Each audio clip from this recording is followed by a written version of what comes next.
Boa tarde, servidores, sejam todos bem-vindos a mais uma formação nossa aqui do canal Desenvolvimento Profissional. Eu, Ana Paula, estou aqui com vocês todas as quartas, né? Ou pelo menos tentando manter essa logística de toda quarta às 14 horas, trazer alguma contribuição, né, à rede. Então, a gente vem sempre falando sobre as ferramentas tecnológicas e hoje a gente vai trazer aí um assunto que a gente começou a tratar. E aí a gente recebeu uma chuva de pedidos aí para a gente tratar um pouquinho mais sobre direito autoral, né? Hoje especificamente a gente vai falar sobre direito à imagem, né? E à internet, né? Que vocês tanto pediram, né? Quando a gente fez a formação de direito autoral, vocês perguntavam assim: eu posso, o aluno pode tirar uma foto da minha tela com a minha imagem e postar, eu posso fazer meme, eu posso fazer isso, posso fazer aquilo. Então, atendendo a pedidos, a gente trouxe aí de novo o pessoal da FGV aqui do Direito de São Paulo, né? O doutor Guilherme e a professora Deise para tratar aqui com vocês, tá bom? Então, já vou dizer de antemão, eu, a Thelma, a Carol, a gente tá aqui a postas. Chat está aberto, então conforme vocês vão tendo dúvidas, podem ir perguntando que a gente vai interromper e a gente vai perguntar, tá bom? E essa formação, assim como todas nossas, vão ficar gravadas e vai ficar lá disponível para vocês tanto no repositório do CMSP junto com o PPT, quanto também lá no YouTube, tá bom? Então fiquem tranquilos que a gente vai disponibilizar aí para vocês todas as informações, tá bom? Então eu vou apresentar aqui o Dr. Guilherme. Dr. Guilherme Clafic. Ele é gestor e líder de projetos no Centro de Ensino e Pesquisa de Inovação da FGV Direito São Paulo. Ele é doutor e mestre em Direito Constitucional pela Universidade de São Paulo, professor de pós-graduação Lato Sensu da FGV Direito de São Paulo. E a professora Deise Camargo Maito é pesquisadora do Centro de Ensino e Pesquisa em Inovação da FGV Direito de São Paulo, doutoranda em Saúde Pública e mestra em Direito pela Universidade de São Paulo. Então, professor Guilherme, vou chamar como professor, tá? Professor Guilherme e professora Deise, sejam bem-vindos. Eu aqui em nome da EFAP e da CITEM, porque essas formações são parcerias da EFAP e da CITEM. Eu agradeço aqui de antemão a disponibilidade de vocês e sempre o carinho que vocês tratam, não só nós, né, da equipe, quanto o pessoal da rede, sempre nos acolhendo e sempre nos orientando. Obrigada, boa tarde. A palavra é de vocês. Ana Paula, obrigado. É um prazer enorme estar aqui de volta, né? A gente esteve aqui no primeiro semestre e está novamente com vocês aí da EFAP. Agradeço muito o convite da Ana Paula, agradeço a todo mundo que está aqui nos bastidores para fazer essa conversa acontecer. Agradeço a todo mundo que está assistindo a gente ou que vai começar a assistir a gente ao vivo ou na versão gravada. E então espero que a gente tenha aí uma tarde de boas conversas, né, Dê? Sim, boa tarde a todos e a todas.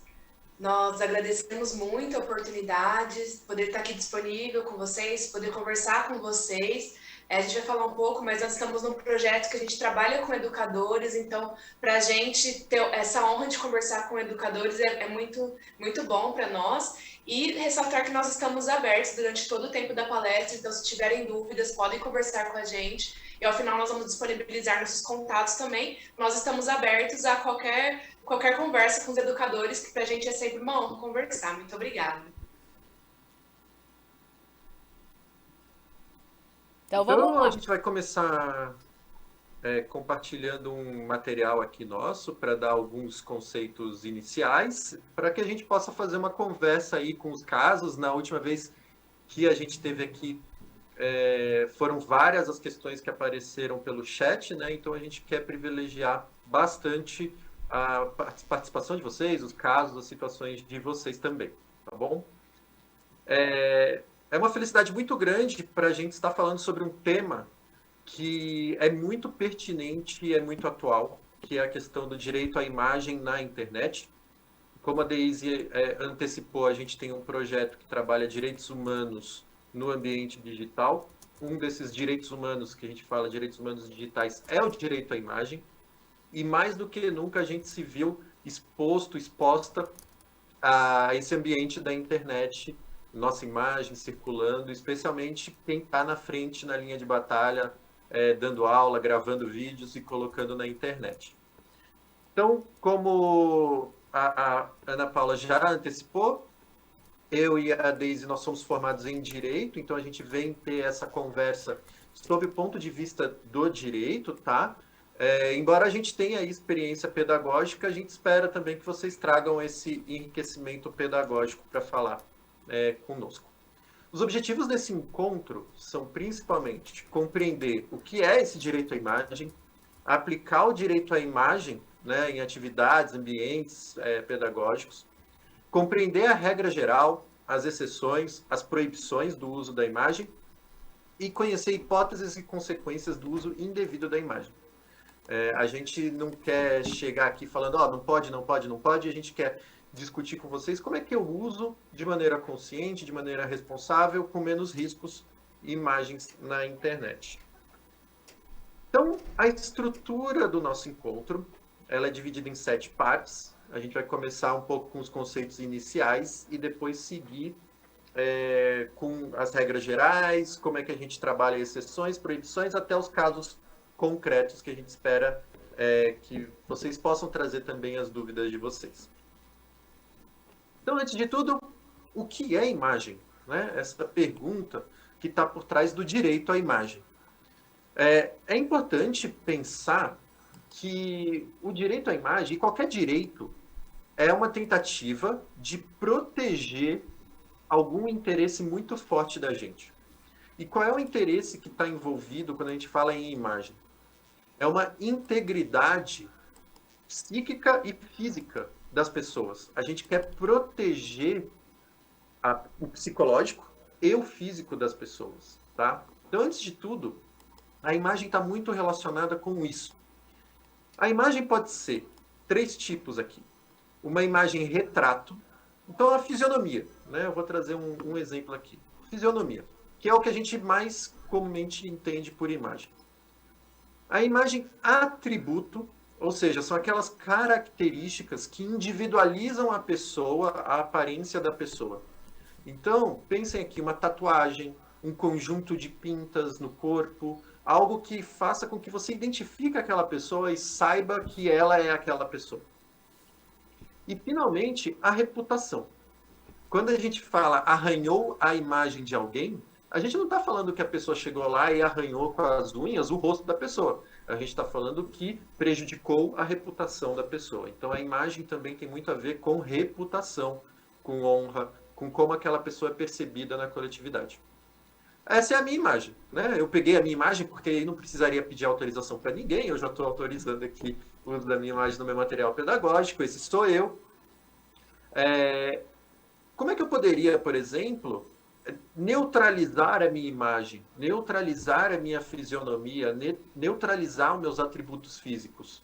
Eu poderia borrar essa foto.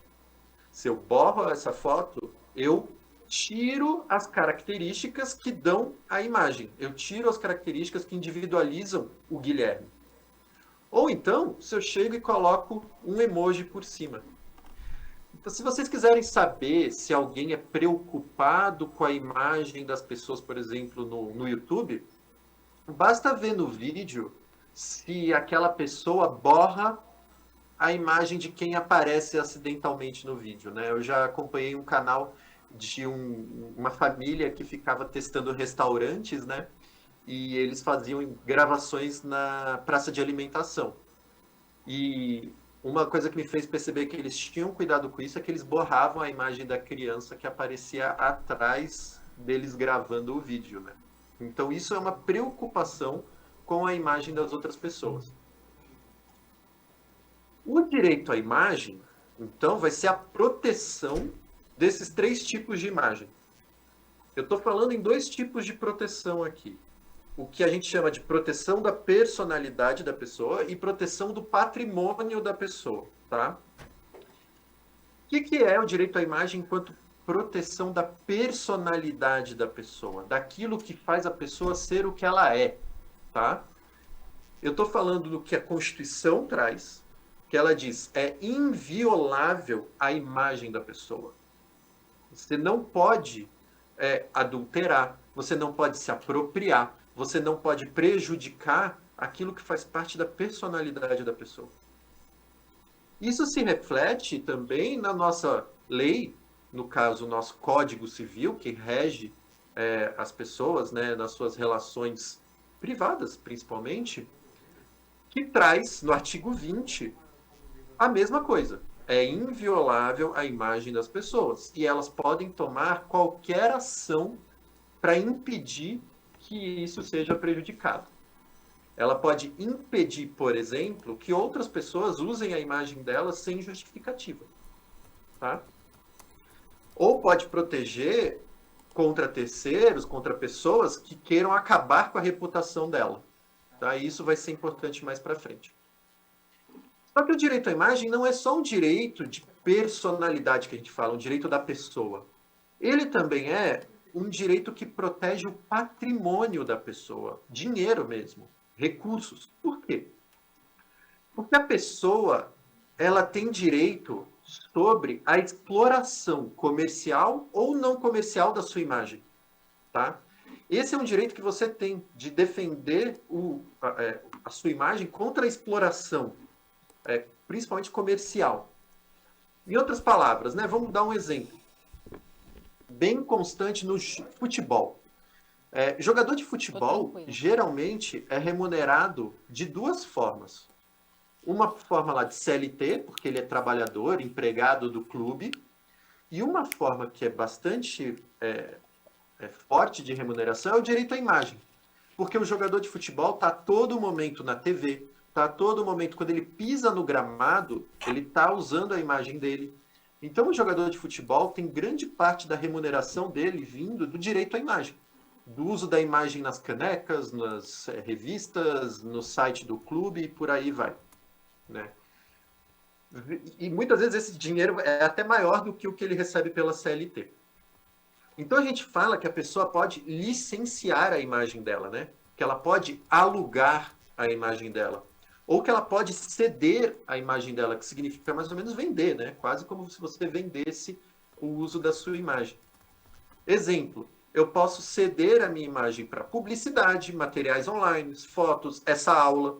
Eu e a Deise, a gente assinou um termo em que a gente autorizava o uso da nossa imagem para que esse material ficasse disponível, né, em qualquer lugar.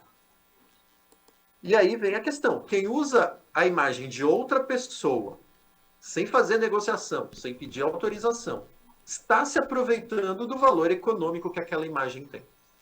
Se não tivesse valor econômico, não serviria de nada. Então, recentemente eu li um meme famoso de uma menininha com um champanhe na limusine, que aquela garota, né, hoje é crescida, ela falou, não me incomodava as pessoas usarem isso como meme, mas me incomodou quando as pessoas passaram a vender camisas com o meu meme. Quando as pessoas começaram a vender materiais com o meu meme. Isso me incomodou, porque as pessoas estavam ganhando dinheiro com a minha foto. Então, veja esses dois lados. Tem um lado de personalidade e tem um lado de patrimônio, de dinheiro, tá bom? E aí a gente começa a pensar como que a gente usa e não usa a imagem alheia na internet. A gente vai falar sobre a regra geral. Isso, a gente tem uma regra geral para a utilização da imagem das pessoas na internet, né? Então, a regra geral é o consentimento, ou seja, é a autorização dada pela própria pessoa para explorar a sua imagem. As pessoas maiores de 18 anos e que não têm qualquer condição que altere a sua capacidade de consentimento, elas consentem, autorizam para que as outras pessoas explorem suas imagens. Isso acontece quando eu estou em um shopping center, por exemplo, e eu tiro uma foto com os meus amigos e falo para eles, olha, vocês podem postar essa foto nas redes sociais. Ou quando eu trabalho em algum local e eles vão tirar uma foto minha durante o período do expediente. Ou até mesmo quando eu faço um contrato específico para isso. Como o Guilherme falou, que a gente fez um contrato específico aqui com a SEDUC, com a EFAP, para ceder a nossa imagem especificamente para essa aula, né?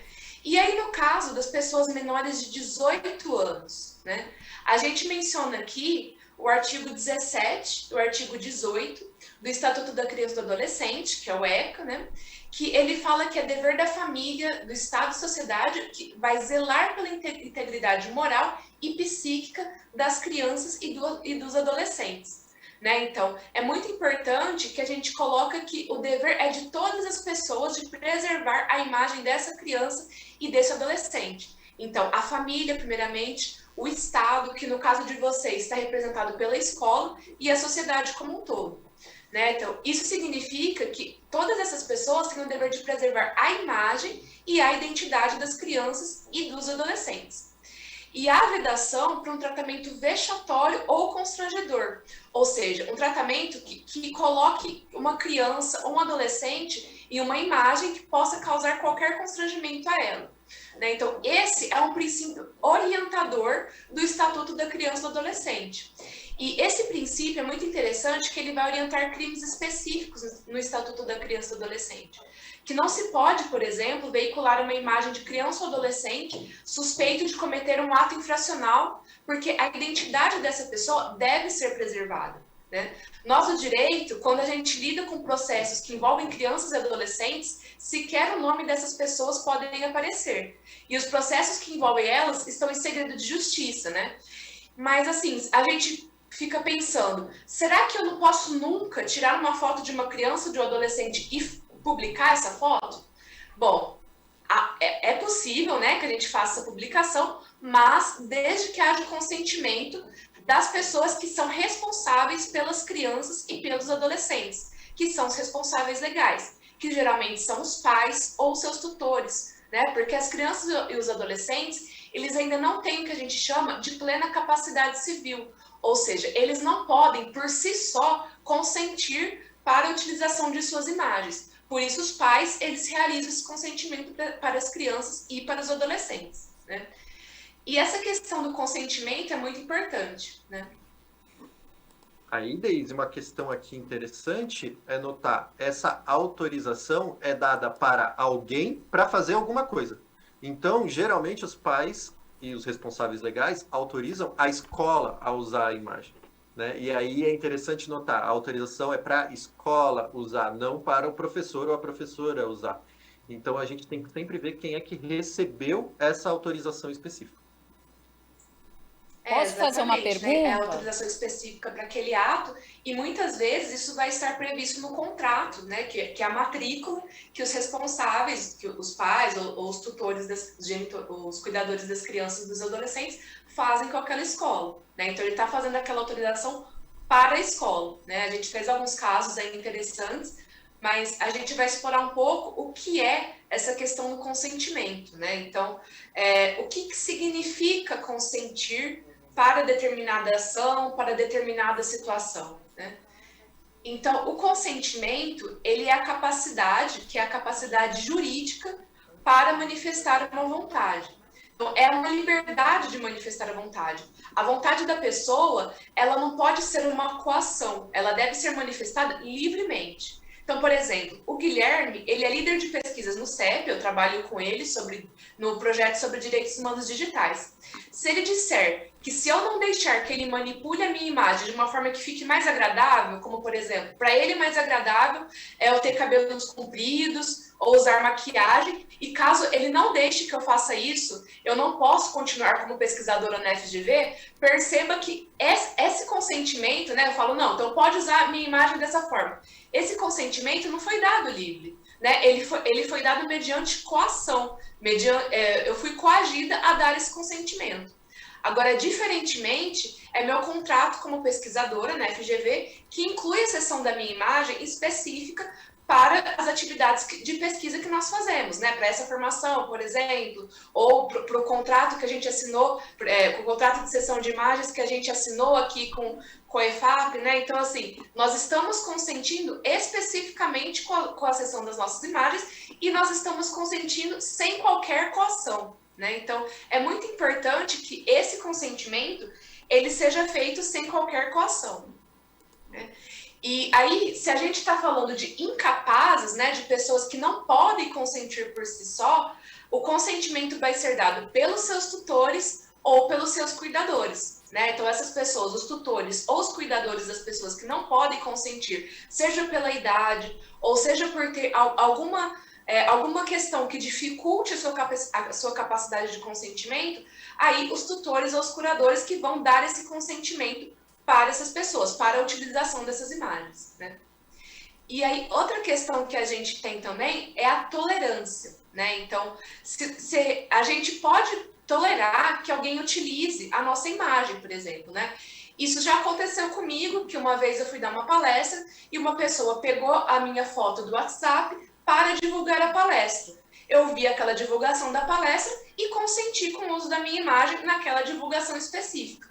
Né? Então, especificamente naquela situação, embora a pessoa não tenha me pedido a utilização da minha imagem, ela pegou a minha imagem no local que estava disponível para ela e utilizou, e eu consenti com essa utilização.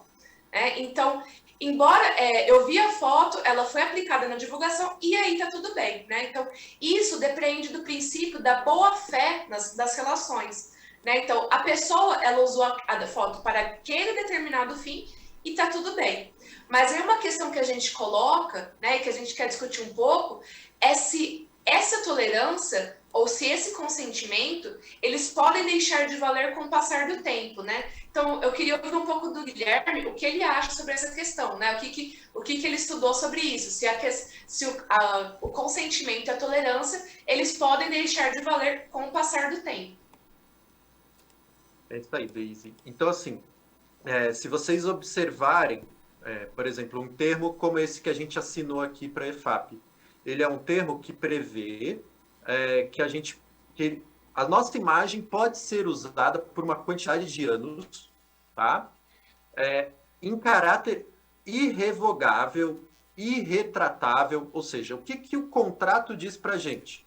Olha, a gente pode usar a imagem de vocês por tantos anos, e você não pode voltar atrás no que você falou, tá? Por isso que é irrevogável, irretratável, essas palavras que o pessoal usa nos documentos jurídicos.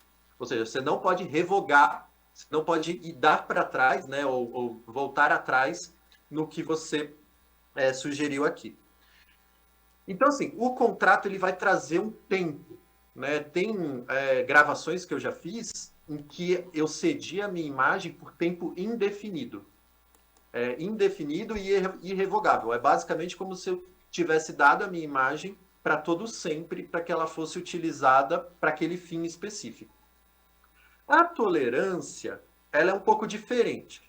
A tolerância, né, é assim, fiquei sabendo que alguém está usando a minha imagem. Aquele momento, começa a contar um tempo para que eu reaja.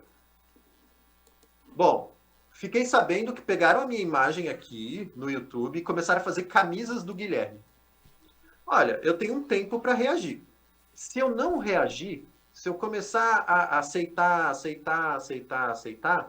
isso começa a dar uma ideia de tolerância e de boa-fé. Bom, digamos que depois de um ano, eu fiquei sabendo disso e eu não agi, eu falei assim, quer saber de uma coisa? Eu quero usar a minha imagem e fazer as minhas camisetas. Pensa na fadinha das Olimpíadas, que de repente, quando ela voltou, tem gente usando o nome dela e tudo mais. Eu posso virar e falar assim, eu não quero mais que você use a minha imagem.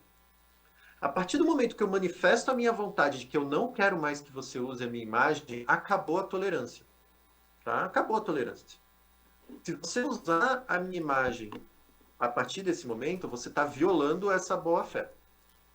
Agora, o que aconteceu naquele período em que eu tolerei, certo? Em que eu fiquei sabendo e eu não tomei uma medida, e isso fica comprovado que eu não tomei alguma medida, isso aí está protegido por boa-fé. Olha, a pessoa, você soube, você não tomou nenhuma atitude naquele momento e ela continuou agindo. Por que a gente está trazendo essa ideia de tolerância? Para vocês imaginarem assim. Eu sou professor, eu coloquei uma foto de criança no meu blog. Pensem o seguinte. Para você colocar uma foto de criança no seu blog, por exemplo, especialmente um blog pessoal, você tem que ter autorização dos pais. Ou dos responsáveis legais. Se ninguém deu autorização para você, você está trabalhando na tolerância. E aí, esse é o seu risco, você está trabalhando na tolerância. Se a pessoa, ou na ignorância, né? A pessoa não sabe que aquilo aconteceu. Se a pessoa ela não sabe, se ela desconhece, isso é ruim. Assim que ela conhecer, ela pode falar que você não usou, você usou a imagem sem autorização. Isso é um problema. Agora, se ela sabe e ela deixa, isso é uma tolerância, é um consentimento implícito, que ela pode tirar a qualquer momento. Né, Deise? Eu acho que é isso. A tolerância e o consentimento deixam de valer com o passar do tempo? Depende do que está no contrato, depende se a pessoa manifestou a vontade de falar, para de usar. Exatamente, né? Acho que essa questão da boa-fé das relações e do consentimento, então, entender o que é o consentimento, entender que esse consentimento deve ser pautado sempre na boa-fé das relações é muito importante, né? E aí, então, a gente viu que a regra geral para a utilização de imagem é o consentimento, e a gente pode ver agora que há exceções para o uso de imagem de pessoas, né? Então, são exceções muito específicas, a gente vai ver, né, que cada uma dessas exceções tem suas especificidades, mas há exceções que nós podemos utilizar a imagem de pessoas, né? Então, a primeira exceção que a gente coloca aqui é a utilização de fotos de espaços públicos e que as pessoas, elas transitam nesses espaços públicos, né? Então, nesse exemplo, é uma paisagem, né? Então, o que está em evidência aqui é o passeio público, né? Muitas pessoas, a gente pode ver que muitas pessoas estão nesse passeio público, estão nessa imagem, mas por estar nesse espaço, elas já consentem com a captura de suas imagens. Elas não estão na sua intimidade, né? Elas não estão fazendo coisas íntimas, não estão nas suas casas, por exemplo. E a gente percebe que nessa imagem nós não estamos interessadas nessas pessoas específicas. Nós estamos interessadas na paisagem. Nós estamos interessadas no passeio público, né? Então, elas ocasionalmente estão nesse lugar. Por um acaso aconteceu que quando eu tirei essa foto, essas pessoas passaram neste local, né? E nesse caso também é impossível identificá-las, né? No caso do Guilherme, que ele contou das pessoas no YouTube que fazem resenhas de restaurantes, né, e que eventualmente algumas pessoas aparecem no shopping, e aí eventualmente essas pessoas que aparecem são menores de idade, eles tiveram cuidado de borrar o rosto dessas pessoas, né? Então é muito importante isso, que a gente se atente a como utilizar as imagens em espaços públicos, né? E nesse caso aqui, por exemplo, é impossível identificar qualquer pessoa, né? Então é isso, a gente está tirando foto da paisagem e no espaço público. Então, todas as pessoas podem transitar nesse lugar e, por consequência, eu posso tirar imagens daquele local, né? Já a segunda exceção é para noticiar um fato com interesse público. Então, por exemplo, se dois políticos de uma cidade, eles estiverem em uma briga braçal, por exemplo, e essa briga foi motivada pela destinação de uma verba pública, é importante que a população saiba o que esses agentes estão fazendo, o que eles fazem, e a imagem dessa briga, ela pode ser veiculada, por se tratar de um interesse público, né? Então, as notícias que têm interesse público, elas podem veicular imagens de pessoas justamente para noticiar isso, né? Então, e é muito importante a gente ter em mente o que é uma notícia, né? O que é um fato público, o que interessa, né? Por exemplo, uma briga particular entre essas mesmas pessoas em um ambiente privado não é uma notícia de interesse público. Agora, se essas duas pessoas, né, que eu falei em questão, políticos de uma cidade, se essas pessoas elas brigam na Câmara de Vereadores, por exemplo, que é um espaço público, que elas estão exercendo sua função, eu posso veicular a imagem delas, né? Porque elas estão justamente exercendo a sua função e é importante que eu noticie isso para que as pessoas saibam como que seus representantes atuam, né? Então é muito importante que a gente tenha em mente quais são essas exceções. E a terceira exceção são a imagem de pessoas notórias, né? Então, aqui na foto, a gente colocou o Luiz Gama, que é um advogado abolicionista na época do Brasil Império, e por ser uma figura pública, notória, e no caso, ele faz parte da história do nosso país, nós podemos utilizar a sua imagem, né? O mesmo vale para artistas, atletas, como o Guilherme falou, políticos, que são pessoas conhecidas e que a gente pode utilizar a imagem delas para fins didáticos, culturais ou até mesmo para noticiar acontecimentos. Mas a gente não pode usar a imagem dessas pessoas em contextos privados, né, sem autorização delas, ou para fins comerciais, como para vender um produto, por exemplo, né? Um caso muito interessante que tem aparecido nos julgados, nos tribunais, é de artistas que, enfim, tem a imagem deles aí reconhecida nacionalmente, só que determinadas pessoas pegam essa imagem sem autorização e utilizam para vender seus produtos, né? Então, a gente pode usar a imagem dessas pessoas? Pode, mas não para obter proveito econômico, né? E aqui a gente teve o cuidado também de colocar nos slides as fontes de onde retiramos essas imagens, né? Então, é muito importante que a gente, além de utilizar as imagens, a gente coloque da onde nós tiramos essas imagens, né? Da onde quais as fontes dessas imagens que nós utilizamos. E aí, a nossa última parte, Ana, antes da gente fazer a primeira abertura aí para a participação do pessoal que está nos assistindo, é concluir com as proibições, né? A gente foi para a regra geral, que é o consentimento, que é a autorização, a gente falou de exceções e agora a gente vai falar então de proibições, o que você não deve fazer, né? O que o direito diz que não pode ser feito. E aí, nas proibições, a gente pode dizer o seguinte: não pode registrar, manipular ou divulgar imagem, foto, né, sem autorização, tá? Então, via de regra, você não pode pegar a imagem de alguém e transformar num meme, a imagem de um professor e transformar num meme, sem autorização do professor. Isso, pelo direito, está errado, tá? Então, a gente pode ter discussão sobre tolerância, sobre consentimento posterior, mas sem autorização já há algo errado pelo direito. A segunda coisa, que é extremamente importante nos dias de hoje, imagem íntima, tá? Imagem íntima, imagem de nudez, imagem de ato sexual. Isso é até mais grave, tá? Registrar, manipular, divulgar imagens íntimas sem autorizações já vai para o campo penal, já é crime, tá? Então, quando a gente está falando de imagens íntimas, isso é extremamente importante de frisar. Aqui a gente já está no âmbito dos crimes. Quando a gente fala em compartilhar ou manter, e esse verbo é importante, manter fotos íntimas de menores, pessoas com menos de 18 anos, isso é crime, né? O pessoal geralmente costuma falar crime de pedofilia. Não existe um crime de pedofilia na legislação brasileira. O que você vai ter são esses crimes. Você não pode manter fotos de menores íntimas no seu celular. É crime, tá? A exceção que o Código Penal traz é para algum tipo de uso cultural, jornalístico e por aí vai.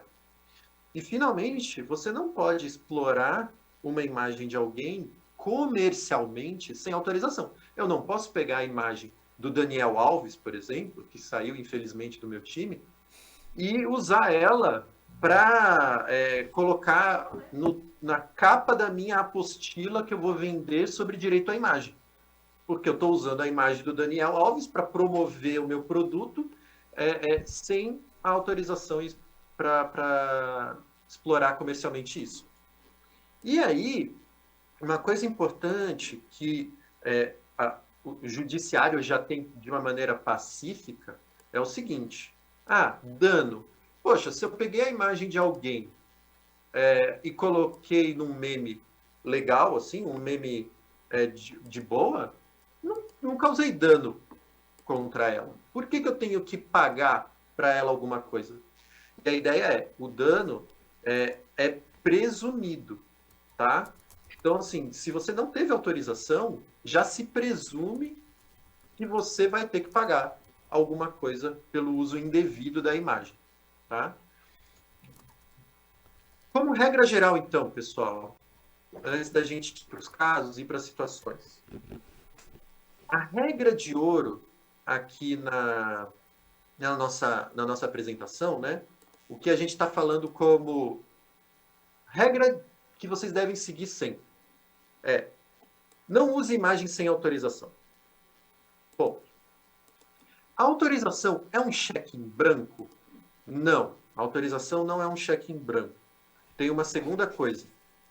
Não use a imagem para situações vexatórias. Recebi autorização e ridicularizei a pessoa, tá errado. A gente teve um caso, né, desde que você levantou, aquele canal Bel para as Meninas, de YouTube, em que tem umas crianças que fazem vídeos com a mãe e tudo mais. A revista Veja fez uma notícia sobre ela, né? E a revista teve que tirar do ar essa parte que falava sobre ela, porque o juiz considerou que colocava a Bel para meninas, né, as meninas e a mãe, numa situação vexatória, especialmente as meninas. Então, evitar que isso fique uma situação vexatória para as pessoas. E aí vale a pena lembrar que o que é divertido e bonito para um pode não ser divertido e bonito para outro. Então eu peguei a minha foto e eu editei com o FaceApp.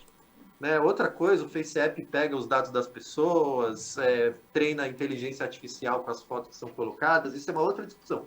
Mas eu peguei o FaceApp, baixei uma vez no meu celular, depois deletei, só para fazer essa foto para essa aula.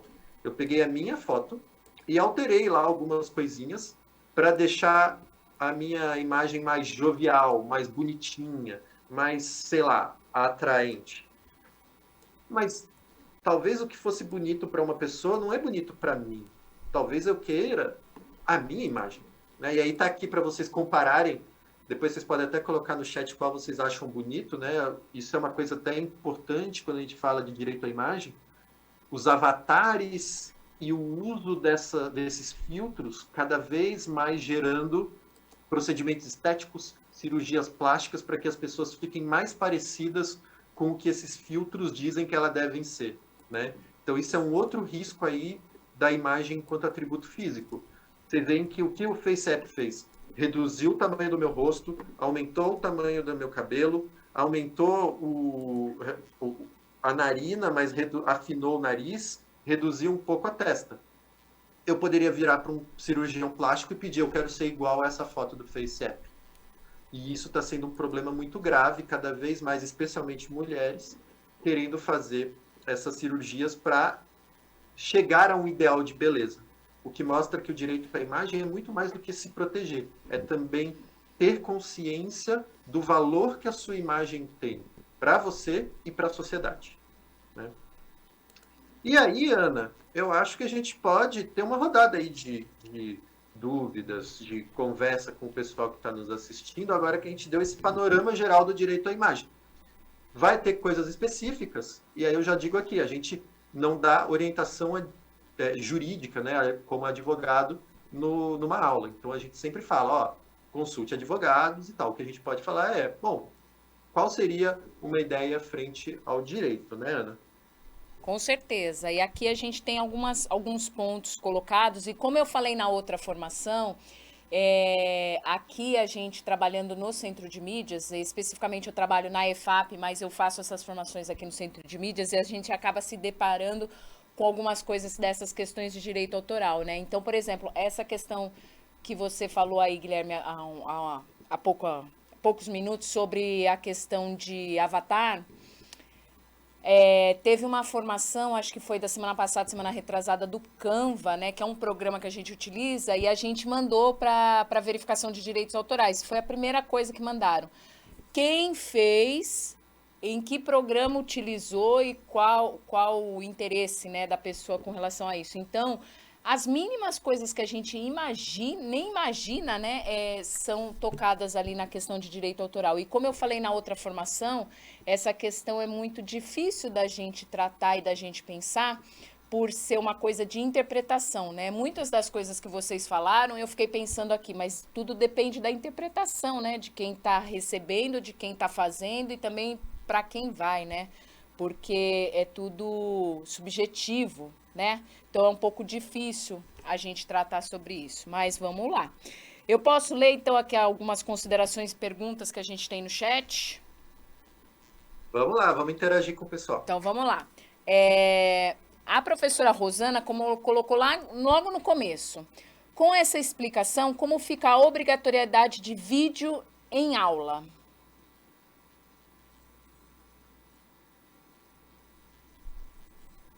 Você quer fazer várias perguntas ou a gente vai fazendo um bate-bola? Eu acho que é melhor ir aos Você poucos. prefere, Ana? Então tá bom. A obrigatoriedade de vídeo em aula, ela toca a questão de direito à imagem na relação de trabalho, tá? A primeira resposta, direta e reta, é: um empregado só pode ser obrigado a disponibilizar a imagem dele se isso tiver em contrato. Mesma coisa para servidor público e tudo mais. Se você estiver com um contrato prevendo que você a sua imagem, você cede a sua imagem para o seu empregador, né? A gente já tem aqui uma questão de possibilidade de uso de imagem, tá? Seu empregador pode usar a imagem para qualquer coisa? Para qualquer momento? Não. Isso geralmente está no contrato. Tem vários casos no judiciário de pessoa que saiu do emprego e a aula, a videoaula, o conteúdo continuou sendo disponibilizado. E isso é uso indevido de imagem, né? Então, a primeira coisa que eu falaria, obrigatoriedade do vídeo em aula.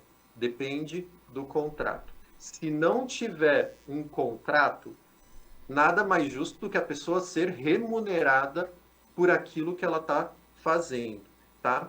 Tem uma questão que essa obrigatoriedade, né? É algo que o professor ou a professora se autoimpôs ou é algo que foi exigido pela instituição? Isso é uma coisa muito importante, tá? Em tese, se a professora ou o professor falar eu não quero disponibilizar a minha imagem na internet, ela não pode ser coagida, como a Deise falou, a disponibilizar a imagem dela na internet, tá? Então, nesse caso, você tem outras formas. Você pode disponibilizar a voz, você pode disponibilizar o áudio. Ó, você não vai ter o vídeo, porque eu não quero a minha imagem na internet, eu não quero que pessoas peguem a minha imagem na internet e editem, mas eu autorizo que você use a voz. Ou então, eu autorizo a imagem desde que seja restrito ao uso dos alunos. Então, você não pode colocar no YouTube. Você tem que deixar no Google Classroom ou no ambiente virtual de aprendizagem. Ou seja, a princípio, você tem essa possibilidade de falar onde que eu quero que a minha imagem seja reproduzida, até quando a imagem vai ser reproduzida e como a imagem vai ser reproduzida. Guilherme, queria comentar que teve um caso que a gente estava estudando, que foi para o judiciário e uma professora pediu indenização porque ela deu aulas online e depois de um certo tempo as aulas continuaram lá. E ela pediu indenização dizendo que a imagem dela estava sendo utilizada indevidamente. Porém, o juiz do caso, ao analisar o contrato, no contrato, ela especificamente cedia a imagem dela para as aulas online. Então, não reconheceu que ela tinha esse direito à indenização, né? Então, isso é muito importante, ver o que está disciplinado no contrato do professor, da professora, com a instituição que ela trabalha, que ele trabalha. E aí, Ana, antes de passar para a próxima, a gente pode fazer uma aproximação com direito autoral, né? No caso de servidor público, servidora pública, o que a gente já viu, por exemplo, vindo do Tribunal de Contas da União sobre servidor ou servidora pública se aquele material foi feito pela pessoa durante o horário de trabalho dela, durante o expediente dela, e aquilo está na descrição de serviço dela, ela está sendo remunerada para fazer aquilo. A minha dúvida, e aí é uma questão que é interna de cada secretaria, de cada estado também, quanto que isso está previsto, né?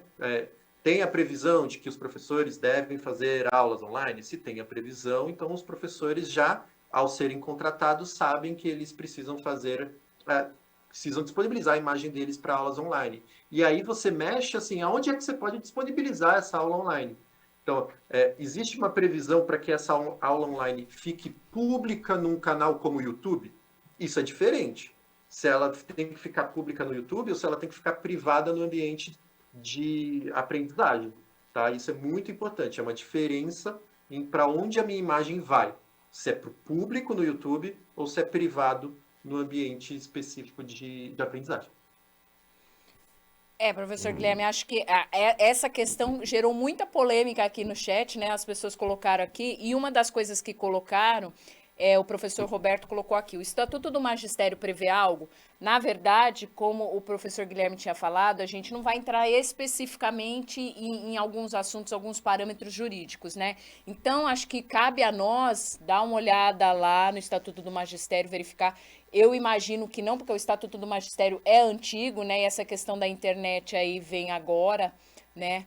Muito mais à tona do ano passado para essa questão da gente utilizar esses meios para a finalidade educacional, mas vale a pena aí a gente procurar ler e se atualizar, né, com relação a isso, para a gente saber o que tem, como disse o professor Guilherme, no nosso contrato, né, no caso dos efetivos, né, você fez aí um concurso, qual é a legislação vigente para isso, então basta a gente se mexer e dar uma procurada aí para saber os nossos direitos e os nossos deveres, tá bom?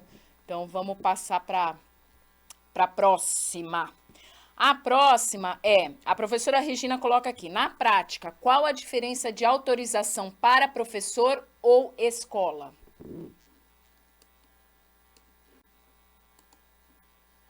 A diferença é a seguinte, a autorização que eu dou para a escola é uma autorização institucional, para uso no material institucional da escola. Quem determina ou quem escolhe como é que vai ser usada a imagem é a autoridade da escola, coordenação ou direção. Então, assim, geralmente essa autorização dada para a escola é para que você possa colocar uma imagem do aluno num blog ou no site da escola para falar da premiação nas Olimpíadas de Matemática que o aluno ganhou, ou fazer material promocional da escola que mostre atividades dos alunos fazendo alguma coisa na escola. Sempre uma decisão e uma escolha institucional da direção, da coordenação. O fato de você ter uma autorização institucional para a escola não dá autorização para que os professores usem a imagem das crianças e dos adolescentes nas redes pessoais, tá? O fato de você ser professor da escola não significa que você possa usar, por exemplo, tirar foto de alunos de 17 anos aqui no primeiro ano da GV e colocar no meu Facebook, tá? Por quê? Porque a autorização dos pais ela tem em vista um uso institucional, não tem um uso, por exemplo, de promoção individual do professor. É importante que o professor, nesse caso, tenha aquela facilidade de conversar com os pais, falar, posso colocar essa foto? Ou então, que a própria escola preveja, quando o pai assina, olha, os professores da instituição estão autorizados a usar essa imagem. Tá? O importante é que se distingua o que é uso pessoal do professor e o que é uso institucional da escola. E quem decide sobre esse uso, tá? Quem decide é a instituição. Se eu, professor, tiro uma foto e entrego para a instituição, para ela usar no site dela, a instituição está usando aquela foto, tá? Isso é diferente do professor tirar a foto dos alunos fazendo prova e falando, meus alunos fazendo prova, e colocar lá na rede social. Especialmente se for a rede social privada, particular dele. Né? Quando a gente pede autorização, necessariamente é importante colocar o meio que eu vou colocar, que eu vou vincular. Por exemplo, eu vou pedir autorização, a escola vai pedir autorização para usar a imagem de um aluno X. Eu teria que colocar nessa autorização aí, eu vou divulgar no Facebook, nas redes sociais da escola, eu vou divulgar em material impresso, eu vou divulgar num ambiente virtual de aprendizagem. É importante colocar o local que eu vou colocar essa imagem da pessoa? Sim, é até interessante. Olhando aqui, eu estou com o termo o nosso termo que a gente assinou do lado, né? Para usar sempre como exemplo se precisar. O termo que a gente assina aqui, ele é um termo que fala assim, olha, eu posso usar a sua imagem no serviço on demand, no canal de TV, no canal das redes sociais. Então, assim, por que é importante você especificar qual é o canal que a imagem vai ser usada. Por dois motivos. Primeiro, já que é um direito de personalidade, eu, Guilherme, tenho que ter o direito de saber onde que eu quero aparecer. Digamos que eu não quero aparecer no Facebook. Por N motivos, eu não quero me expor no Facebook. Então eu tenho que poder escolher qual é o meio em que a minha imagem vai estar vinculada. Segunda coisa, patrimônio. Imagina que eu dou autorização para que vocês passem essa aula no canal do servidor, de desenvolvimento do servidor, né? E posteriormente vocês coloquem no YouTube. Eu não sei se esse vídeo vai ser monetizado no YouTube.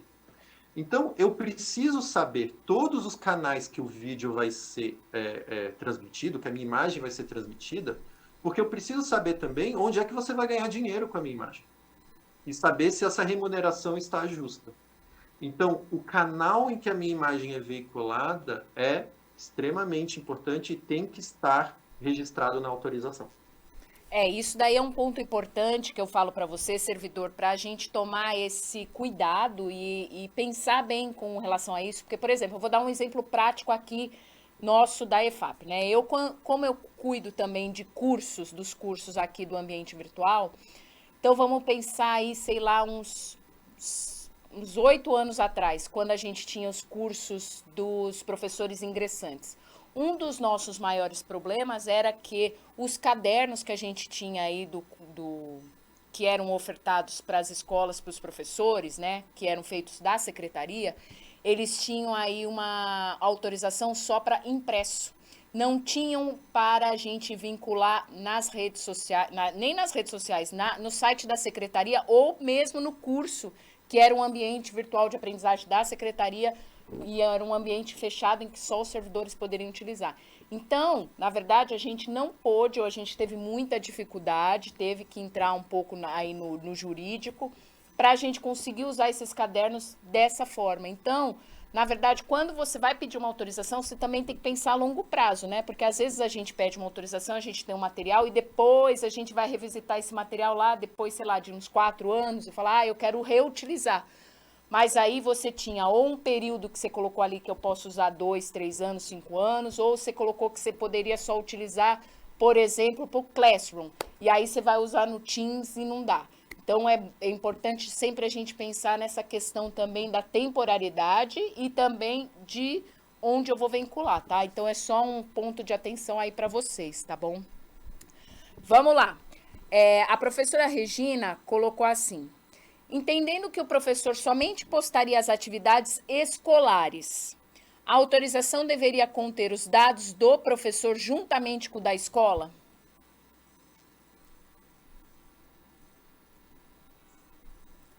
Sim, é importante, né, que contenha os dados da pessoa que está autorizando e para onde ele está autorizando, né? Então é importante que contenha a autorização seja específica para a postagem do material, né? Para a postagem do material naquele local. Então é muito importante que tenha o nome dessas pessoas, né? Ela não é. Tem a questão da tolerância, né? Mas nesse caso específico é importante que tenha isso especificado. Tá. Se o Guilherme quiser complementar. E no caso assim, de proteção de dados, aí é uma outra discussão, é um outro direito digital que a gente tem, que é o direito de proteger os nossos dados.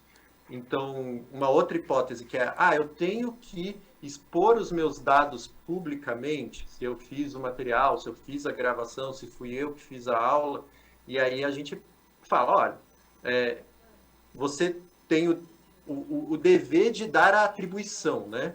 O dever de crédito, de creditar, foi fulano de tal que fez essa aula. Por quê? Porque você tem que indicar a autoria do material.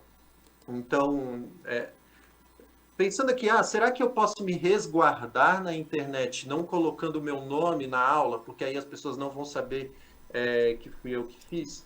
Essa não é um caminho muito bom, porque aí você abre a possibilidade de que as pessoas se apropriem, de que as pessoas divulguem a sua imagem ainda mais, porque elas não vão saber quem é mesmo, então elas não vão nem se preocupar com aquela pessoa. Então, é importante ter cuidado com os seus dados pessoais sempre, mas aqui, pelo que eu entendi da pergunta, né, se os dados devem vir junto com a atividade escolar, tanto para indicar quem fez o material, quanto para proteger frente a outras pessoas depois. Perfeito. A professora Alessandra colocou aqui, o direito à personalidade está acima do direito público? Alessandra, essa é uma ótima pergunta, tá? Por quê? A gente costuma falar, você tem uma questão de direito individual e interesse público, né? A administração funciona muito por interesse público. O que a gente costuma dizer é, direito de personalidade é irrevogável, personalíssimo. Ou seja, você não pode abdicar do seu direito de personalidade, você não pode abdicar do direito de quem você é, tá? Você sempre vai ter a sua imagem protegida. Sempre. Você sempre vai poder proteger a sua imagem, né? Quando a gente entra no primeiro ano da faculdade, um exemplo que dão é Big Brother. A pessoa entra lá no Big Brother e ela aceita que seja filmada 24 horas por dia, e aí a pessoa faz alguma coisa errada no Big Brother. E aquilo toma uma escala e uma proporção enorme. A pessoa não pode se defender? É claro que ela pode se defender. Ela pode falar, olha, essa situação é vexatória, eu não quero que isso fique na rede. O que você negocia é dinheiro, tá? É patrimônio. Então a gente fala que o direito de personalidade, ele é inato da pessoa, é irrevogável, é próprio da pessoa, é pessoal, ela não pode, não é de ninguém mais, é só daquela pessoa. E a gente fala que tem um interesse público, certo? Vocês viram pelas exceções que o direito à personalidade não é absoluto, tá? Então, se a notícia tem interesse público, eu posso usar a imagem da pessoa? Pode. Essa é uma exceção que o judiciário aceita, porque você tem um interesse público, uma liberdade de imprensa, de que as pessoas saibam aquela informação, de que a pessoa, por exemplo, digamos assim, no limite, se uma pessoa está fazendo corrupção e ela é fotografada fazendo corrupção, é óbvio que ela não vai autorizar o uso da imagem dela. É óbvio, ela não vai querer que usem a imagem dela fazendo corrupção. Mas se isso é uma notícia extremamente relevante para o público saber, você tem a exceção, né? Na administração pública tem uma questão importantíssima que é legalidade. Então a administração pública só pode agir de acordo com o que está na lei, certo? De acordo com o que está no contrato, de acordo com o que está firmado ali. Então, para tentar responder diretamente o que você falou, Alessandra, direito de personalidade está acima do interesse público? Na maioria das vezes, sim. Existem exceções, como é o caso, por exemplo, de notícia de interesse público. Tá? E aí um comentário, Ana, sobre o Estatuto do Magistério, antes de passar para a Deise. O Estatuto do Magistério não traz a imagem como direito, e aí vai ter uma discussão sobre o dever, porque você tem ali o dever de exercer as suas funções para realizar as atividades escolares. E aí vem uma discussão sobre gravar aula está dentro do dever funcional de fazer atividades escolares ou não. E essa é a discussão que a gente não vai detalhar aqui, porque vai depender do edital, vai depender de como é que o seu cargo é descrito e por aí vai. Teve um caso interessante que a gente viu de uma servidora pública, não era da educação, se eu não me engano era da área da saúde, que ela teve sua imagem, ela estava no expediente dela, ela trabalhava como atendente de telefone, enfim, ela recebeu os usuários, e ela foi fotografada no local de serviço com os pés em cima da mesa. Ela foi fotografada desse jeito e foi veiculada a notícia, não com ela em evidência, mas ela estava lá. E aí a notícia era, o atendimento nesse lugar demora muito. E aí ela viu que a imagem dela estava naquela notícia e ela pediu indenização por dano à sua imagem, porque ela se sentiu constrangida com aquilo. Porém, o juiz de primeira instância não reconheceu que ela tinha o direito à indenização porque ela estava exercendo a função, ela estava no horário de expediente e ela foi fotografada no local de expediente. Então, o juiz entendeu que ela estando daquele jeito no local de exercer a sua função, tudo bem ela ser fotografada daquele jeito. Então, não reconheceu que aquilo foi danoso a ela, né? Então, nesse caso, ela alegou o direito de intimidade dela, porém, nesse caso, o juiz entendeu que o serviço público, a boa prestação do serviço público, se sobreporia ao direito de intimidade dessa pessoa, né? Que ela alegou que era intimidade, porém, o juiz entendeu que naquele caso não era intimidade.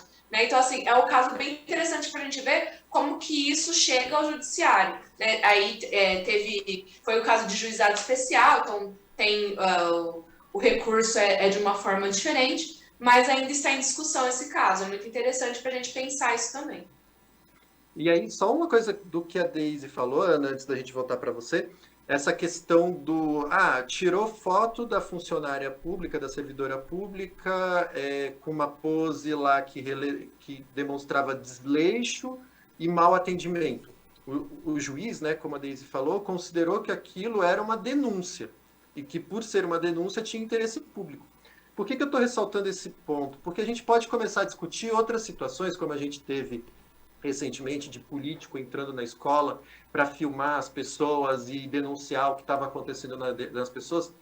Entra um pouco daquilo que você falou, Ana, da subjetividade. Então, assim, eu posso invadir uma escola e filmar o professor enquanto está dando a aula e falar assim, olha só, esse é o professor que eu falei, que é não sei o que é não sei o que lá, e colocar isso nas redes sociais. De novo, como a gente falou, consentimento e reputação. O que o juiz considerou aqui, que era uma denúncia legítima de mau atendimento, de demora, que a pessoa demorou mais de 20 minutos para ser atendida e que a funcionária demonstrava descaso nessa situação. Isso é diferente de você invadir uma sala de aula, gravar o professor, espalhar nas redes sociais falando que o professor é A ou B e atacar a reputação daquela pessoa. Aí, no meu entender, por exemplo, você não tem uma denúncia legítima e por causa disso, por você estar atacando a reputação da pessoa mais do que a imagem física, né? Você está causando um dano. E por isso a pessoa pode ir lá e reclamar esse dano contra você. Né? E todo mundo que compartilhou esse conteúdo também fica como responsável. Tá? Tem um caso famoso também, que foi o ministro Gilmar Mendes contra a Mônica Iose. E a Mônica Iose foi condenada a indenizar o ministro Gilmar Mendes porque ela compartilhou um meme, uma foto dele acusando ele de ser cúmplice do Roger Abdelmaci, que tinha sido acusado de vários estupros e tudo mais. E aí ela teve que indenizá-lo porque ela compartilhou esse material. Né? Vamos lá. A professora Lilian coloca aqui, sala de aula de escola pública é ou não espaço público?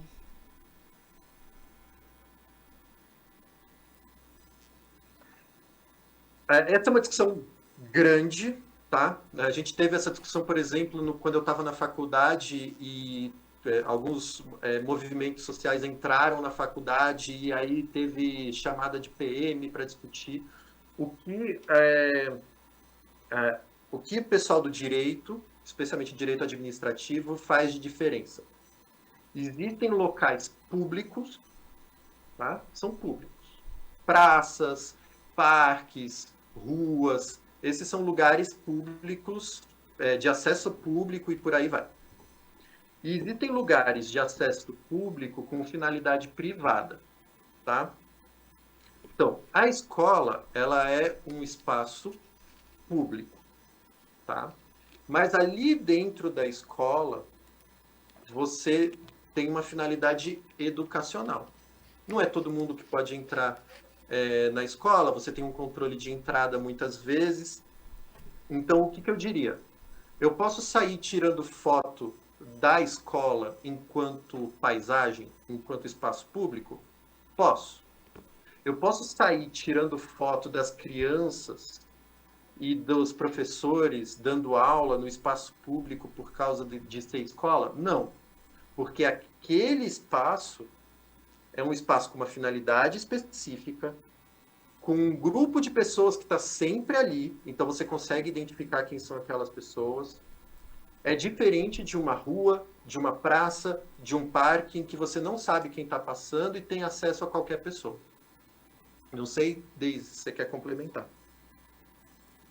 Acho que essa questão da finalidade é muito importante, né? Então, tanto a questão da escola, né, que o Guilherme falou, até a questão, hoje em dia, dos hospitais, né? Então, quem são as pessoas que entram no hospital, né? Então, os hospitais têm uma regra de funcionamento, então só podem entrar as pessoas que estão doentes, né? Que têm alguma condição que necessitam atendimento naquele momento, e seus acompanhantes, né? Então, eu, por exemplo, se eu quiser entrar num hospital agora, eu não posso, né? Porque, enfim, eu não trabalho lá e eu não estou precisando de atendimento, né? A mesma coisa da escola. Então, é muito importante a gente ver a questão qual a finalidade, né? Então, a escola, a finalidade é a educação, então a escola tem as regras de funcionamento, né? E tem os momentos também, então tem momentos que são abertos à comunidade, que prestam serviços à comunidade, né? Então, tem que congregam pessoas, né, que não sejam vinculadas à escola, aí são esses momentos específicos. Mas no momento de aula, a escola tem as suas regras de funcionamento, então é muito importante que a gente se atente à finalidade do serviço público naquele exato momento. Perfeito. Aí a gente tem aqui uma sequência de perguntas que eu vou juntar numa única pergunta que ela contempla, tá? Então, tem muitos servidores aqui perguntando assim: se a minha imagem é divulgada por um aluno ou se a minha imagem vira um meme, o que eu tenho que fazer, qual a penalidade para o aluno ou para o pai desse aluno, né? E como proceder? Acho muito interessante que a gente tem alguns casos que a gente levantou, né, e que trata exatamente disso, né? Então, os memes, a gente tem duas situações, né? Um caso que a gente recebeu numa oficina que a gente ministrou foi de uma professora que ela era muito querida pelos alunos. Em uma aula online, ela fez uma pose, os alunos gostaram, deram um print, fizeram um meme que enaltecia ela, né? Falava, professora, acho que era uma coisa, a professora lacrou, né? E aí os alunos compartilhavam, perguntaram para a professora, falaram, olha, a gente pode usar a sua imagem? E ela viu o jeito que estava sendo utilizado e falou, olha, eu autorizo, né? Porque era algo que exaltava a personalidade dela e ela entendia assim. Porém, uma situação oposta a gente teve também numa oficina que a gente fez de uma coordenadora que fazia a função de cobrar os alunos, né, em várias situações, porque, né, enfim, era a função dela, e os alunos tinham desavenças com ela porque eles se sentiam cobrados por ela. E eles pegaram a imagem dela, fizeram um meme de uma forma pejorativa, né, que colocava ela como a malvadona, como a pessoa que fazia coisas ruins. E ela entendeu que aquilo a prejudicava. Né? Então, nesse caso, houve a utilização da imagem dela sem o consentimento, né? Então, ela foi captada sem que ela consentisse e de forma vexatória. Né? Então, perceba que nesses casos opostos, há duas questões. A questão do consentimento, né? Então, quando que a gente dá permissão para utilizar a nossa imagem, e a questão de qual uso é feito dessa imagem. Então, se ela é feita de forma para exaltar nossa reputação, né? É uma coisa, agora se faz de forma vexatória é outra e é proibido. E se a utilização da imagem de forma indevida e de forma vexatória, há possibilidade sim de responsabilização civil, né? Que aí no caso seria indenização por danos morais que a pessoa sofreu. É possível que a pessoa ingresse no judiciário e requeira indenização por isso, né? E no caso, se a gente estiver lidando com alunos menores de idade, então, mais uma vez, em um processo judicial, quem representa esses alunos são os seus pais, né? Os seus tutores, os seus genitores, os seus cuidadores. Então, não é o aluno que vai responder civilmente pelos seus atos, mas o seu representante legal, né? Se o Guilherme quiser complementar. E aí, tentando fazer aqui, de bate-pronto, um guia do que fazer nessa situação, né? Algum aluno ou aluna pegou a minha imagem na internet e compartilhou de uma maneira que eu não gostei. Primeira coisa que eu tenho que me perguntar, houve autorização? Geralmente, nesses casos, não vai ter autorização. Você tem que pensar assim, eu vou tolerar ou eu vou consentir com esse uso? Por quê? Existe um efeito chamado Barbara Streisand, que é o efeito, foi dado esse nome porque nos Estados Unidos tem essa cantora, né, a Barbra Streisand, e o Google Maps fotografou, não, um fotógrafo, na verdade, passou fotografando casas de praia e fotografou a casa dela. E ela nunca quis que fotografasse e ela entrou com uma ação judicial contra o fotógrafo. Ninguém sabia nada do caso. Ninguém sabia que isso aconteceu. Depois que ela entrou com ação judicial pedindo milhões de dólares para o fotógrafo, todo mundo ficou sabendo. Todo mundo queria ver a foto da casa da praia da Barbra Streisand. Então tem esse efeito. Então o que a gente fala é, primeira coisa, houve autorização ou você está disposto ou disposta a tolerar esse uso? Primeira coisa para você pensar. Segunda coisa, tá bom, eu não quero tolerar esse uso, eu quero agir contra esse uso. Eu perguntaria, houve dano? Está havendo dano? Está acontecendo algum problema contra a sua reputação? Se tiver acontecendo alguma coisa contra você, de reputação, de dano, a primeira coisa a fazer é mitigar os danos. Como é que você mitiga dano? Como é que você reduz dano? Procure saber onde é que esse meme ou essa foto está circulando. Se for numa rede social, pegue o link de todas as postagens em que estão essa foto, que você não quer que esteja essa foto, e denuncie na rede social. Fale, este link está com uma foto minha, esse uso eu não autorizei. Denuncia todos os conteúdos. Pega todos os links e denuncia todos os conteúdos. O objetivo aqui é reduzir ao máximo que a sua foto esteja na rede para evitar dano. Tá? Então vamos tentar mitigar o dano. Essa é a primeira coisa. Reduzir danos, reduzir problema, reduzir que viralize, reduzir que fale. Tomei atitude para denunciar esse conteúdo, eu posso ir atrás de quem fez ou quem compartilhou. Tá? Geralmente, como é que você sabe quem fez ou quem compartilhou? Testemunha. Geralmente é isso. Geralmente você vai conversar com uma pessoa, você vai conversar com as pessoas. Geralmente a gente fica sabendo que está rolando um meme porque um aluno veio falar para a gente que está rolando um meme. Então, olha, você sabe quem fez esse meme? Você sabe quem está compartilhando esse meme? Aí vem uma questão que a gente costuma dizer. Não entra no judiciário logo de cara se não for extremamente grave.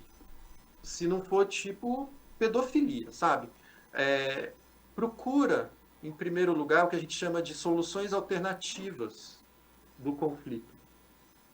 Conversa com a pessoa. Fala assim, olha, você fez um meme, eu não gostei. Eu não quero que você circule esse meme. Você pode deletar esse meme? Conversa com a turma. Pede para as pessoas não compartilharem esse meme. E, de novo, conversa com os pais. Percebam que aqui o direito ele é mais uma arma de ameaça.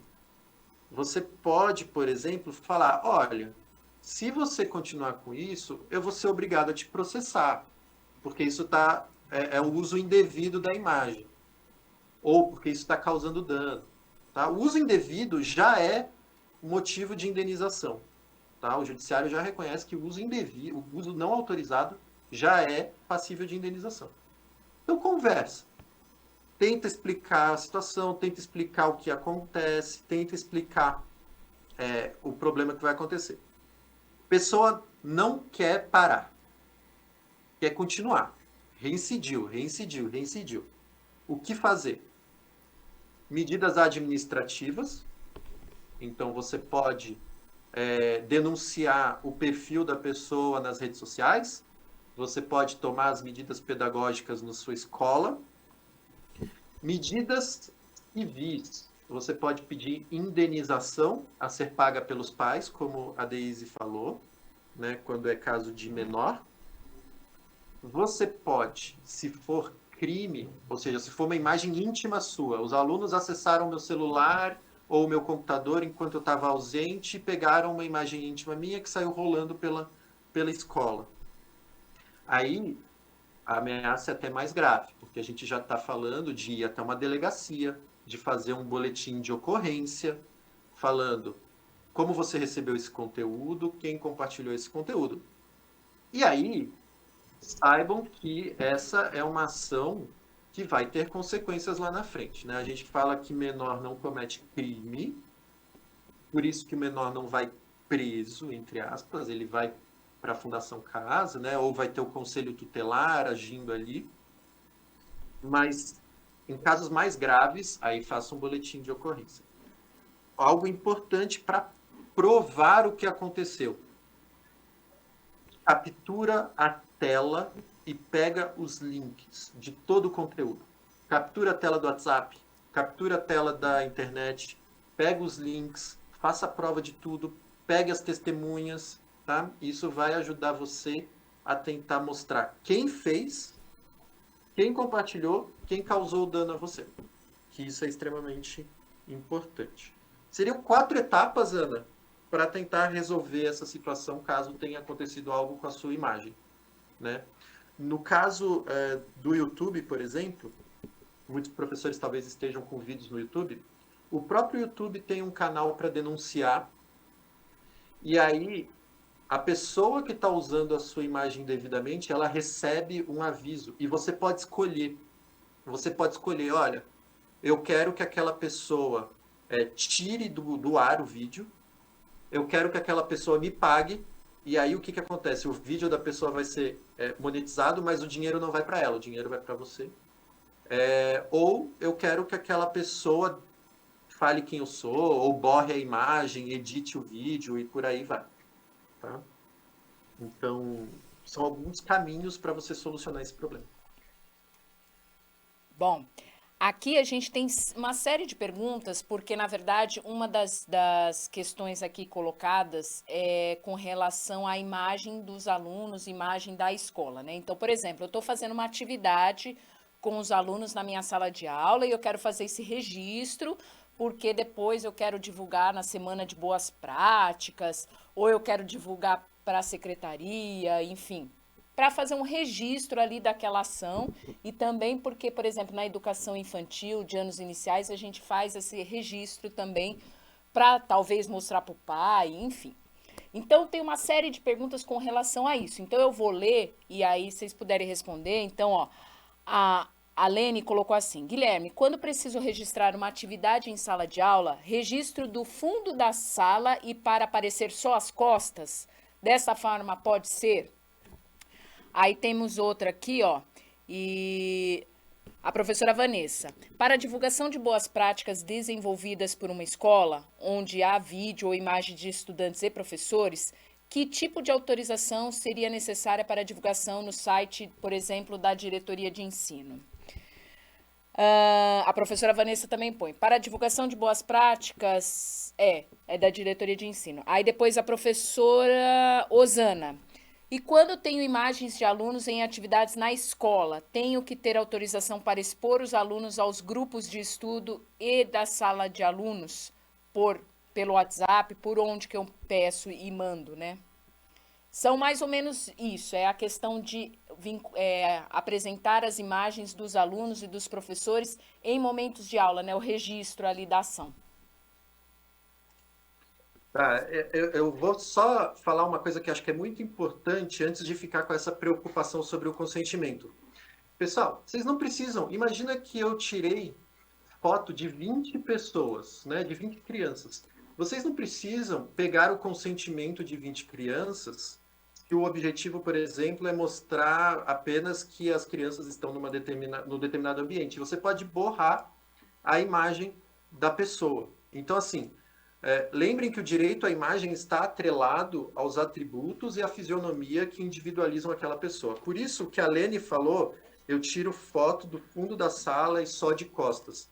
Se eu não consigo identificar as pessoas, não tem direito à imagem envolvido ali, tá?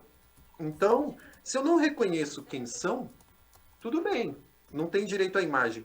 É claro que se tiver atributos naquela foto que permitam eu falar, é a aluna tal, aí eu tenho que pedir autorização para a aluna tal. Por que eu estou falando isso? Porque é muito comum que você consiga autorização de 20 pessoas numa imagem, mas uma pessoa não dá aquela autorização. O que você faz? Você não vai usar a imagem porque uma pessoa não deu autorização? Não, você vai borrar ou você vai desfocar aquela pessoa, tá? Você vai botar um emoji, tem gente que bota emoji, tem gente que bota uma estrelinha, enfim. Então, a primeira coisa que eu falaria é, putz, eu quero divulgar boas práticas e tal. Pensem sempre que vocês podem desfocar as pessoas. Segunda coisa, se é para uso institucional, tá? Isso eu já conversei com gente até da secretaria, o que me passaram é que quando você faz o ato de matrícula, já está lá no ato de matrícula que você autoriza a escola a usar a imagem do seu filho ou da sua filha, ou de quem é responsável, né? Então, se é, de novo, institucional, eu estou registrando uma atividade para colocar no site da escola e tudo mais, veja se tem autorização para a escola fazer isso. Se não tiver autorização, pede para a direção fazer um termo. O termo não precisa ser muito grande, o termo pode ter uma página em que você pede para os pais responsáveis autorizarem o uso da imagem, e aí vocês têm duas formas, tá? Vocês podem pedir autorização específica. Eu quero autorização específica para usar essa imagem no blog da escola. Ou vocês podem pedir uma autorização geral, tá? Então, quando eu faço a matrícula, eu já autorizo a escola a usar a imagem dos alunos, e aí vai ficar apenas uma questão de abuso, né? Apenas uma questão de, olha, não quero que você use essa foto, porque vai colocar o meu filho numa situação vexatória, tá? Então, para falar dessas preocupações, Ana, antes da gente também passar os nossos últimos slides aqui, não fiquem tão preocupados ou preocupadas com a autorização de todo mundo. Às vezes você pode só desfocar.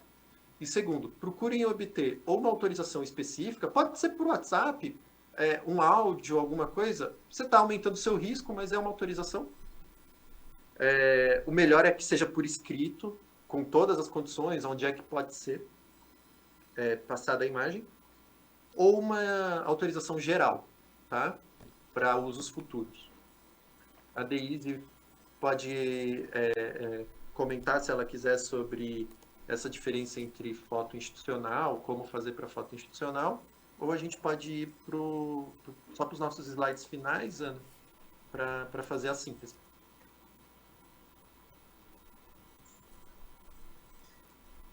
Sim, é uma foto institucional, né? Então, geralmente vai aparecer a figura de todo mundo, né? E a autorização, ela é dada de um modo geral, né? E acho muito interessante um caso que a gente recebeu de uma instituição, na verdade, assim, é o uso indevido da imagem dela, de uma instituição que teve, outra pessoa gravou um videoclipe em frente à instituição e era possível divulgar aquela determinada instituição, né? Então, e aí a instituição pediu para que a pessoa do vídeo retirasse o nome da instituição para que não fosse possível identificar, né? Então, é muito interessante a gente ver que a instituição também tem o direito de imagem dela, né? Então, é muito importante que a gente esteja atento a isso também.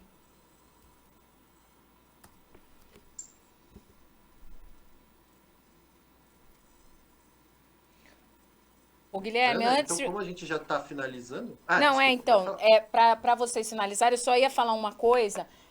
A gente colocou aqui para vocês, no chat e também no GC, para vocês responderem a pesquisa de satisfação dessa formação. Por favor, respondam lá e tragam mais sugestões para a gente trazer o professor Guilherme, a professora Deise aqui para falar com vocês especificamente sobre algum tema, ou se ficou alguma dúvida, vocês coloquem lá, eu, a Thelma, a Carol, a gente vai atrás e a gente vai trazer aí para vocês as respostas, tá? Do pessoal que colocou no chat também, a gente vai encaminhar para vocês as respostas, tá bom? É com vocês, podem continuar aí.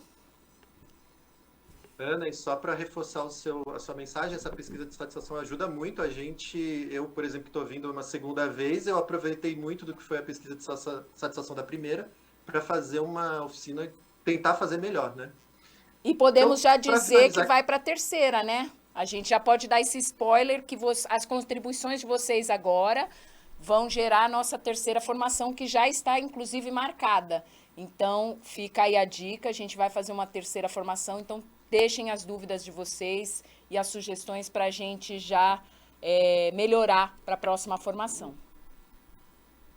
Exatamente. Em síntese, para finalizar, a gente pode falar que tem situações que definem o uso devido da imagem e situações que definem o uso indevido da imagem.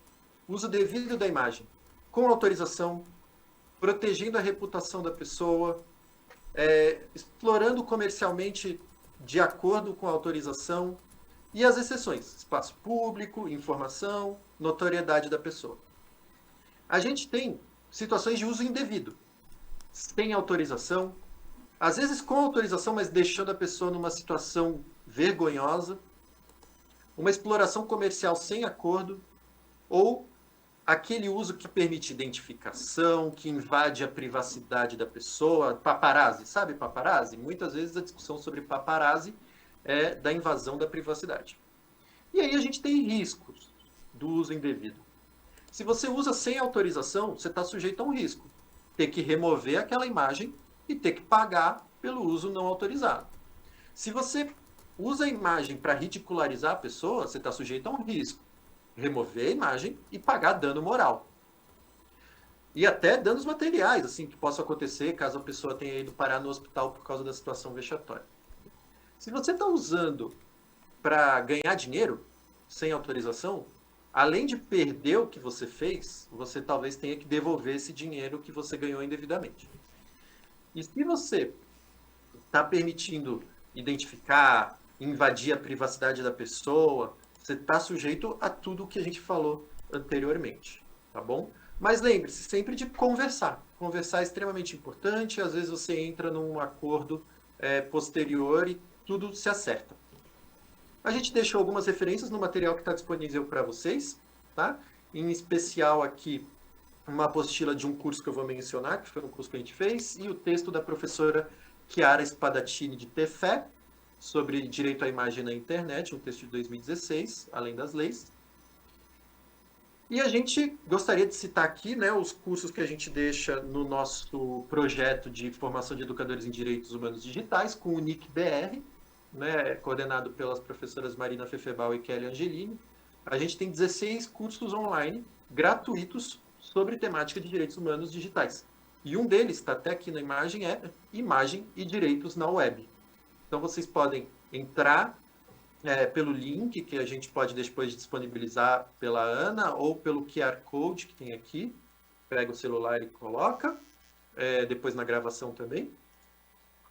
E também convidar vocês para um evento que vai acontecer dia 8 de novembro e que acontece todo ano, que é o 6º Simpósio Crianças e Adolescentes na Internet, onde o NIC-BR, como organizador, e agora agente da Fundação Getúlio Vargas, junto com o Instituto Alana e a SaferNet Brasil, a gente traz esses temas de crianças e adolescentes na internet. Bom, o site já está online, em breve a programação também.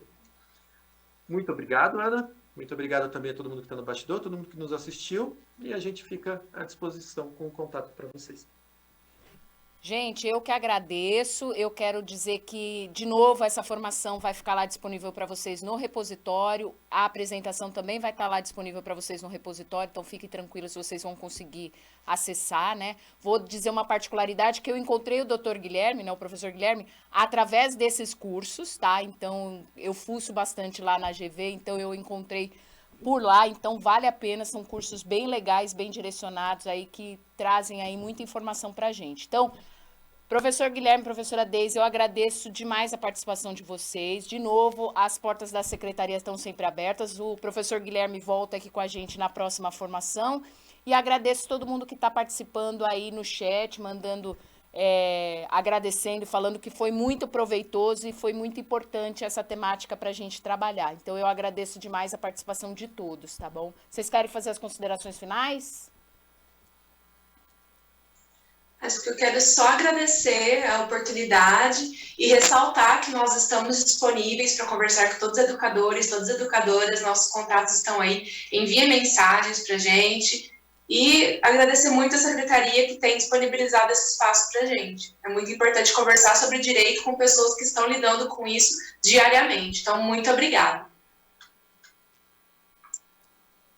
Então, pessoal, doutor Guilherme e professora doutora, né, Deise, eu agradeço demais e, de novo, as portas estão sempre abertas e boa tarde para todo mundo que está assistindo e obrigada. Tchau, gente!